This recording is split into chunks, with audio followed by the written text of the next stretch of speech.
नमस्कार किसान साथियों, स्वागत करता हूं एक बार फिर से आपके अपने यूट्यूब चैनल मालवा खेती पर। किसान साथियों, मुख्य औषधि फसल के एक रोग के बारे में इस वीडियो में बात करने वाले हैं।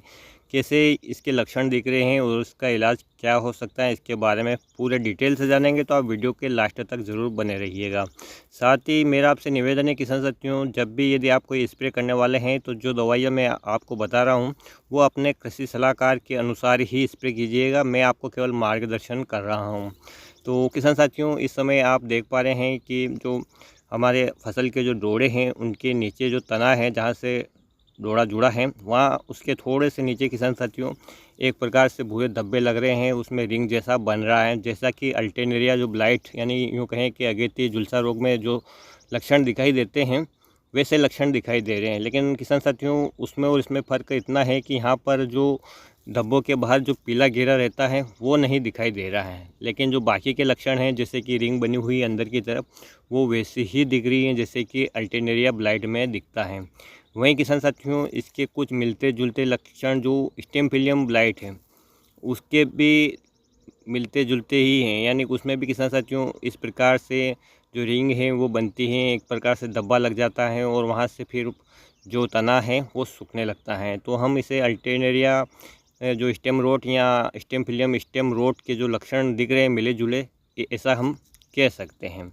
किसान साथियों, इस रोग में क्या होता है कि जब इस प्रकार का ये जो फंगस है यहाँ पर लग जाता है, तब यहाँ से जो अंदर दुग्ध स्त्राव की जो नलिकाएं हैं वो ब्लॉकेज हो जाती हैं, या ऊपर की तरफ जो किसान साथियों हैं वो दूध नहीं चढ़ पाता है, या अपनी आसान भाषा में कहें किसान साथियों तो अंदर जो जाइलम फ्लोएम जो चलता है जिसकी वजह से भोजन ऊपर नीचे जाता है वो पूरी तरह से बाधित हो जाता है। परिणाम स्वरूप किसान साथियों, न तो ऊपर से कुछ आप ये डालते हो चाहे डोडे के माध्यम से, तो किसान साथियों नीचे नहीं जा पाता है, और ये पौधे में भी कुछ है तो वो डोडे तक नहीं आ पाता है, यानी कि पत्तों में भले ही लेटेक्स से निकल रहा हो लेकिन वो डोडे तक नहीं पहुंच पाता है, क्योंकि अंदर की जो नलिकाएं हैं वो सूख चुकी होती हैं और वहाँ पर फिर सड़न शुरू हो जाती हैं और फिर धीरे धीरे डोडे में भी ये सड़न आ जाती हैं। इस प्रकार से ये मेरे अनुभव हैं किसान साथियों। मैं कोई वैज्ञानिक तो नहीं हूँ, लेकिन ऐसा मिला जुला जो लक्षण है बीमारियों के वो दिख रहे हैं। तो अब यहाँ पर हमको क्या करना चाहिए किसान साथियों, जैसा कि मैंने आपको बताया है कि इस समय 2 से 3 प्रकार की बीमारियां आपके खेतों में सक्रिय हो सकती हैं। लेड ब्लाइट, साथ ही साथ पाउडरी मिल्ड्यू और इस प्रकार के जो स्टेम फिलियम या अल्टरनेरिया ब्लाइट के जो लक्षण दिख रहे हैं, तो इन सब के लिए हम अलग अलग दवाइयां डालेंगे तो पौधे में काफ़ी ज़्यादा गर्मी जनरेट होगी।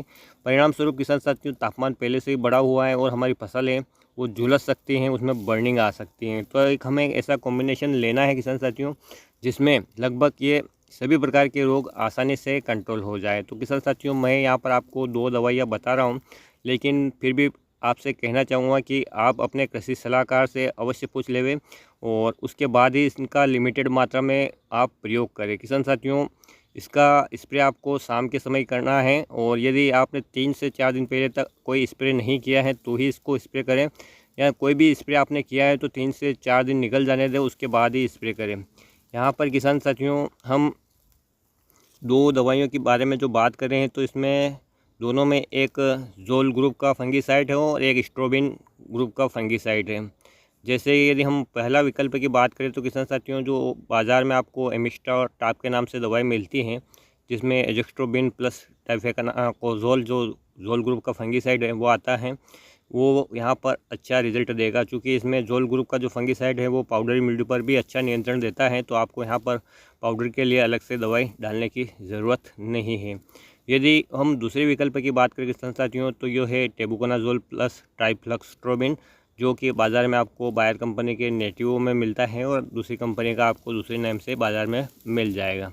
इसका प्रयोग भी आप चाहे तो कर सकते हैं। दोनों दवाइयाँ बहुत टाप की हैं किसान साथियों, और एक ब्रॉड स्पेक्ट्रम फंगीसाइड है, यानी अगेथी झुलसा, पचेसी झुलसा जिसे आप अल्टरनेरिया ब्लाइट या लेड ब्लाइट कहते हैं, उन पे भी अच्छा कंट्रोल देती हैं। स्टेम फिल्म ब्लाइट पे भी अच्छा कंट्रोल देती हैं, और तो और किसान साथियों, पाउडर मिल्ड्यू जो दवाई हैं उन पे भी अच्छा कंट्रोल देती हैं। यानी आपके सभी रोगों की ये मल्टीपर्पज़ यूज़ होने वाली दवाई हैं जो अच्छे काम करती हैं। यदि इनमें से किसी का एक का आपने पहले प्रयोग कर लिया है तो यहाँ पर आप दूसरा टेक्निकल है वो ले सकते हैं। किसान साथियों, ये रोग क्या हैं पूरी तरह से तो अभी पता नहीं है, क्योंकि जब तक इनकी लेबोरेटरी में जांच नहीं हो पाती कि ये किस वजह से फैल रहा है, तब तक इसके लिए हम सही इलाज नहीं देख सकते। लेकिन सामान्यतः हम लक्षण देखकर ही इलाज करते हैं। तो लक्षण आप चाहे तो गूगल पे सर्च कर लीजिएगा किसान साथियों, वहाँ पर आपको इन बीमारियों से संबंधित लक्षण आपको मिल जाएंगे। और मेरा आपसे हाथ जोड़ के फिर से निवेदन है किसान साथियों कि सोशल मीडिया के माध्यम से जो प्राप्त जानकारी होती है वो केवल आपके मार्गदर्शन का काम करती हैं। यहाँ हर किसान का, हर शॉपकीपर का अपना अपना अनुभव होता है। कुछ यहाँ पर केवल व्यूज़ के लिए आते हैं तो कुछ केवल कमाई के लिए आते हैं, और कुछ हैं जो किसानों का भलाई भी चाहते हैं अपने कमाई के साथ। तो किसान साथियों, आपको देखना है कि जो भी हम प्रयोग करने वाले हैं उसका नेगेटिव इफेक्ट यदि हमारी फसल पे होता है तो क्या परिणाम हो सकते हैं। तो जब भी कोई भी दवाई डालें, चाहे आप सोशल मीडिया के माध्यम से जानकारी प्राप्त कर रहे हैं, तो अपने कृषि सलाहकार से अवश्य पूछ लेवे। और किसान साथियों, ज़्यादा खिचड़ी बनाकर दवाइयों का स्प्रे ना करें, टेम्परेचर बहुत हाई है। जब भी स्प्रे करें खेत में नमी पर्याप्त मात्रा में हो। और किसान साथियों, जैसा कि मैंने आपको बताया है कि दवाई शाम के समय जब टेम्परेचर कम हो जाए तब स्प्रे करें। दवाई का डोज ज़्यादा न लें, भले ही बीमारी यदि आपके ज़्यादा है तो किसान साथियों आप 2 बार स्प्रे कर सकते हैं 5-7 दिन का गैप रखकर। लेकिन एक ही बार में हेवी फंगिसाइड या इंसेक्टिसाइड कुछ भी प्रयोग न करें, क्योंकि फसल पहले से ही तापमान से जूझ रही हैं। और यदि दवाई का साइड इफ़ेक्ट हो गया है, ओवरडोज हो गया, तो और भी मुश्किलें हैं वो बढ़ सकती हैं। तो एक छोटी सी जानकारी किसान साथियों, अपने अनुभव से मैं आपके साथ साझा कर रहा हूँ। उम्मीद करता हूँ कि आपको पसंद आएगी, और पसंद आए तो आप प्लीज़ वीडियो को लाइक ज़रूर कीजिएगा। और आप इन दवाइयों के बारे में अपने कृषि वैज्ञानिकों से भी किसान साथियों संपर्क कर सकते हैं कि ये जो दवाइयाँ हैं किन किन रोग पे काम करती हैं। अपनी समस्या लेकर आप कृषि विज्ञान केंद्र या अपने शॉपकीपर के पास जाइए।